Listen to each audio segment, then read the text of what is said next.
Assalamualaikum warahmatullahi wabarakatuh.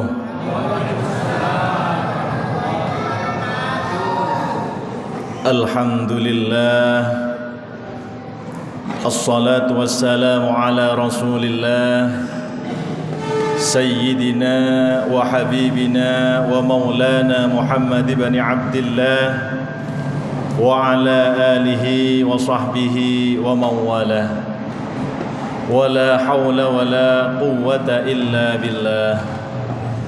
Qala rabbi shrah li sadri wa yassir li amri wahlul 'uqdatam min lisani yafqahu qawli. Amma ba'd. Bapak Ibu hadirin hadirat jamaah salat Isya serta salat tarawih dan witir Masjid Raudhatul Falah rahimana wa rahimakumullah. Yang pertama, marilah kita bersyukur kepada Allah dengan bersama-sama mengucapkan hamdalah. Alhamdulillah, thumma alhamdulillah, thumma alhamdulillah. Bahwasanya sampai detik ini Allah masih berkenan memberikan kita berbagai kenikmatan. Di antaranya Allah masih memberikan kita nikmat sehat. Sehat stanten Bapak nggih? Ibu-ibu sehat semua? Alhamdulillah. Kita doakan saudara-saudara kita yang sedang diuji oleh Allah dengan sakit, mudah-mudahan mereka semua segera disembuhkan oleh Allah Subhanahu wa taala. Amin. Allahumma amin. Bapak Ibu rahimakumullah, juga di antara nikmat yang harus kita syukuri adalah pertemuan kita dengan bulan suci Ramadan ini. Mengapa? Sebab bulan Ramadan ini memang tidak sama dengan bulan-bulan yang lain. Bulan Ramadan adalah bulan yang penuh dengan fadilah, dengan keutamaan-keutamaan yang itu tidak ada di bulan-bulan yang lainnya. Keistimewaan bulan Ramadan bisa tergambarkan dari sebuah hadis yang disampaikan oleh Nabi. Lau ta'alamu ummati ma fi Ramadan latamannau an takuna sanatu kulluha Ramadan. Seandainya umatku tahu, kata Nabi, seandainya mereka semua umatku itu tahu apa yang ada di dalam bulan Ramadan, maka niscaya mereka semua akan berharap bahwa seluruh bulan yang ada, tidak hanya satu bulan, tetapi semua 12 bulan yang ada itu adalah bulan Ramadan. Saking istimewanya bulan suci Ramadan. Tentu kita semua sudah sering mendengar, sudah mempelajari, membaca tentang beberapa keistimewaan-keistimewaan yang ada di dalam bulan Ramadan. Di antara salah satunya, pada bulan Ramadan ini Allah membuka selebar-lebarnya pintu ampunan kepada hamba-hambanya. Juga di samping itu Allah juga memberikan kesempatan yang luas bagi kita untuk memperbanyak saldo pahala kita di sisi Allah Subhanahu wa taala. Lah Bapak Ibu, ini penting sekali. Sangat penting bagi kita. Mengapa? Karena kita umat Nabi Muhammad ini secara usia relatif pendek, Pak Bu. Dibandingkan umurnya manusia-manusia terdahulu. Dibandingkan umurnya umat-umat Nabi terdahulu. Kata Nabi, a'maru ummati ma baina sittin wa sab'in. Umurnya umatku itu gak mungkin jauh dari 60 sampai 70 tahun. Nah, ini pendek kalau dibandingkan dengan umat-umat terdahulu. Umat-umat terdahulu ratusan bahkan ribuan tahun. Nabi Nuh misalnya. Kata Allah di dalam Al-Qur'an, walaqad arsalna nuhan ila qaumihi wa labitha fihim alfasanatin illa khamsina ama. Nabi Nuh diutus, kata Allah, bersama kaumnya, berdakwah hidup sebagai rasul bersama kaumnya itu adalah 1000 tahun dikurangi 50, artinya 950 tahun. Itu usia kenabiannya. Lah, menurut riwayat sebelum menjadi nabi ini, Nabi Nuh, ada riwayat yang mengatakan sudah usia 40 tahun. Nah, 40 tambah 950. Terus setelah nanti kaum Nabi Nuh diadab oleh Allah dengan banjir besar, nah, kemudian Nabi Nuh itu masih hidup kisaran 60 tahun, berarti 950 ditambah pinten? 40 dan 6 berarti ditambah 100, ketemunya 1050 tahun. Bahkan menurut riwayat yang lain tidak hanya 1050 tahun, tetapi 1650. Karena sebelum menjadi rasul usianya sudah 350, ditambah masa kerasulan 950, dan juga kemudian setelah banjir itu masih hidup Nabi Nuh usianya 350 tahun juga. Artinya 950 tambah 700, 1650 ketemunya. Nah, jadi kalau usia kita rata-ratanya hanya 60 sampai 70, itu pendek sekali. Lah, 60 sampai 70 tadi nih Pak Bu, itu belum dikurangi tidurnya misalnya. Lah kalau kita hitung tidur itu kata dokter rata-rata kita tidur dalam sehari itu baiknya 8 jam. Saya tadi coba hitung-hitung di kalkulator itu. 8 jam kalau usia kita katakanlah 60 tahun. Ini kalau nyampe 60 tahun. Sakniki kadang 50 tahun sudah nggih. Leg drag kadang nggih. Nah, itu kalau 60 tahun saja tidur tiap hari 8 jam, ketemunya kita tidur selama 60 tahun itu 20 tahun, Pak. Jadi 60 tahun kalau kita tidur 8 jam setiap hari, usia kita dipotong 20 tahun untuk tidur. Tinggal 40 tahun. Belum digunakan main HP, belum digunakan hal-hal yang enggak penting misalnya nggih. Jadi pendek sekali.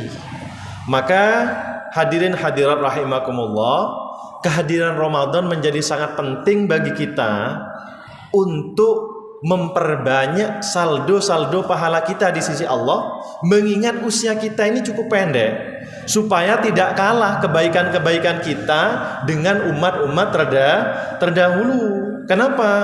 Karena salah satu faidah Ramadan, fadilah Ramadan adalah dilipat gandakannya perilaku atau perbuatan-perbuatan baik kita. Wal hasanat mudha'afun, kata Nabi. Kebaikan-kebaikan yang kita kerjakan di dalam bulan suci Ramadan itu akan dilipat gandakan pahalanya oleh Allah Subhanahu wa taala. Bapak Ibu hadirin rahimakumullah, maka datang Ramadan kepada kita di tahun ini adalah kesempatan emas. Maka jangan kita sia-siakan kehadiran Ramadan ini. Marilah kita isi dengan amalan-amalan, amaliyah-amaliyah terbaik kita. Amalan-amalan utama yang bisa kita kerjakan di dalam bulan Ramadan, di antaranya satu, kita perbanyak membaca Al-Quran. Perbanyak membaca Al-Quran. Mengapa? Sebab Ramadan adalah syahrul Quran, bulannya Al-Quran. Kata Allah di dalam Al-Quran, Syahrul Ramadan alladzi unzila fihil Qur'an. Dan Al-Quran ini luar biasa, Pak. Sangat luar biasa. Maka disebut Al-Quranul Karim, Al-Quran yang mulia. Saking mulianya Al-Quran, maka apapun yang memiliki hubungan ikatan dengan Al-Quran itu akan dimuliakan oleh Allah Subhanahu wa taala. Baik itu dari sisi tempat, baik itu waktu ataupun sosok. Kalau ia berkaitan dengan Al-Quran, ia akan menjadi mulia. Contoh, kita bicara tempat. Ternyata Rasulullah pernah menjelaskan kepada kita tentang rumah terbaik. Kata Rasul, rumah terbaik itu ternyata bukanlah rumah Yang dilihat dari sisi luasnya, rumah yang besar, yang megah bangunannya, ternyata bukan yang seperti itu, Pak. Bukan juga dilihat dari sisi strategisnya, lokasinya di tengah kota misalnya, ternyata tidak. Apa kata Rasul? Al-baitul lati yuqra'u fihil Qur'an yatara'a li ahli sama kama tatara'an nujum li ahli al-ard. Rumah yang di dalamnya kita bacakan Al-Quran itu bercahaya kalau dilihat oleh para penduduk langit, sebagaimana bercahayanya bintang gemintang dilihat oleh kita penduduk bumi. Artinya rumah terbaik adalah rumah yang dibacakan Al-Quran. Nah, tempat menjadi mulia. Mekkah, Madinah menjadi kota yang mulia sebab di Mekkah dan Madinah Allah menurunkan Al-Quran. Begitu pula waktu. Bulan terbaik adalah bulan Ramadan.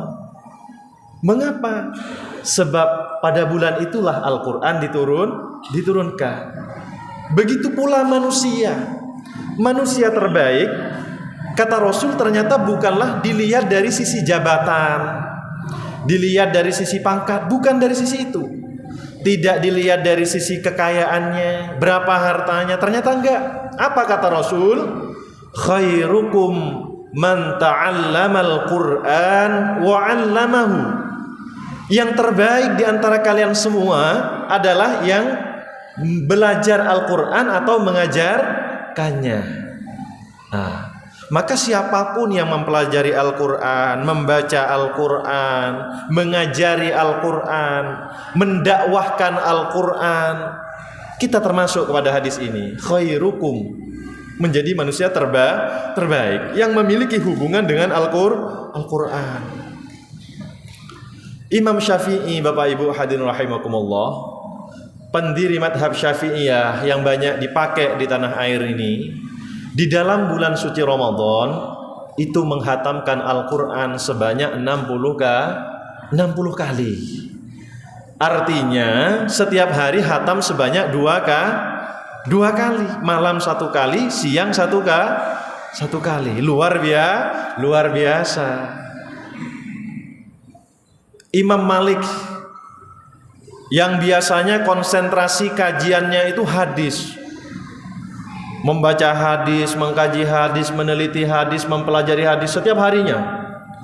Tapi saat datang bulan suci Ramadan, kajiannya hadis ini ditutup, diganti dengan majelis-majelis Al-Quran, karena menghormati Ramadan sebagai syahrul Quran. Maka Bapak Ibu hadirin rahimakumullah, mungkin kita tidak bisa meniru Imam Syafi'i yang bisa hatam 60 kali. Ini kalau saya, kalau panjenengan pripun kira-kira? 1 bulan 60 kali. Rupanya berat. Kalau sehari hatam 2 kali berat, 1 kali mawon berat. Bisa di SP langsung di hari itu oleh kantor. Ini gak kerja ini nanti. Nggih. Tetapi Bapak Ibu, marilah kita upayakan untuk istiqomah semampu kita, dan upayakan lebih dibandingkan bulan-bulan di luar Ramadan. Karena Nabi juga memberikan sebuah penjelasan kepada kita, inna ahabbal a'mal indallahi adawamuha wa in qallah. Sesungguhnya sebaik-baiknya amal adalah amal yang dikerjakan secara istiqomah, secara konsisten, wa in qallah, walaupun itu sedikit. Nah, ini bisa jadi dalil. Tapi juga jangan disalahgunakan. Ya kalau begitu baca 1 ayat saja, yang penting tiap hari nggih baik, tapi nggih harus ditingkatkan. Nah, Bapak Ibu hadirin rahimakumullah, yang kedua yang harus kita upayakan, kita kerjakan di dalam bulan suci Ramadan ini adalah memperbanyak sedekah. Rasulullah pernah ditanya oleh sahabat, ayyu shadaqatin afdal ya Rasulullah? Sedekah apa yang paling utama, yang paling bagus itu wahai Rasul? Kata Rasul, shadaqatun fi Ramadan. Sedekah di dalam bulan suci Ramadan. Nah, maka kita upayakan Gak harus yang berat-berat, gak harus yang mahal. Enggak, sebenarnya semampu kita. Kita bisa memberi air minum untuk buka puasanya umat Islam. Bisa kita bersedekah air. Kita mampunya apa? Ya kita upayakan untuk lebih bersedekah di dalam bulan suci Ramadan ini. Dan jangan pernah meremehkan, Pak Bu. Jangan pernah meremehkan. Wah, itu kan cuma air, Ustaz, saya punyanya. Boten usah minder. Ada sebuah kisah di dalam kitab Sahih Bukhari bahwasannya ada seorang perempuan pezina atau pelacur, nggih. Itu ternyata bisa selamat, Pak, karena pernah bersedekah air terhadap anjing yang kehausan. Jadi saat ia dalam perjalanan melihat anjing yang menjulurkan lidahnya karena kelaparan, karena kehausan, bahkan dia terlihat lemas sekali sampai seakan-akan mau mati anjing ini. Maka kemudian pelacur tadi itu lari ke sumur, membuka sepatunya karena tidak ada timba di situ. Sepatunya dibuka dan ia punya ikat kepala, itu dibuka, ditalilah sepatu itu, dimasukkan ke dalam sumur untuk mengambil air, kemudian dikasihkanlah kepada anjing yang kehausan tadi. Setelah kisah ini didengar oleh Nabi, kata Nabi, diampuni dosa-dosa perempuan itu tadi. Apa artinya? Jangan pernah meremehkan amal baik. Sedekah yang seperti apa, walaupun itu kecil, jangan pernah diremehkan, karena kita tidak pernah tahu amal baik mana yang mampu menyelamatkan kita. Tentu ini juga berlaku sebaliknya. Jangan juga pernah meremehkan perbuatan dosa sekecil apapun, karena bisa jadi perbuatan dosa yang kecil itu yang bisa mencelakakan kita. Nah, maka kita upayakan bersedekah. Kemudian yang terakhir, Bapak Ibu hadirin rahimakumullah, kita upayakan untuk istiqomah menghidupkan malam-malam Ramadan. Hidupkan dengan pelaksanaan sholat tarawih seperti malam hari ini. Karena kata Nabi, man qama Ramadan imanan wahtisaban ghufira lahu ma taqaddama min dzambih. Barang siapa yang menghidupkan bulan suci Ramadan, barang siapa yang menegakkan sholat qiyam, sholat tarawih, dan sholat-sholat yang lain, kebaikan ibadah-ibadah yang lainnya, ghufira lahu imanan wahtisaban, karena iman dan karena berharap ridha Allah, ghufira lahu ma taqaddama min dzambih, akan diampuni dosa-dosanya. Maka kesempatan ini Bapak Ibu hadirin rahimakumullah, jangan biarkan berlalu. Kita harus memanfaatkan dengan betul supaya kita semua mendapatkan fadilah, keutamaan-keutamaan yang ada di dalam bulan suci Ramadan. Amin Allahumma amin. Bapak Ibu hadirin rahimakumullah, demikian yang bisa kami sampaikan. Mudah-mudahan ada manfaatnya. Kurang lebihnya kami mohon maaf. Wal afu minkum. Assalamualaikum warahmatullahi wabarakatuh.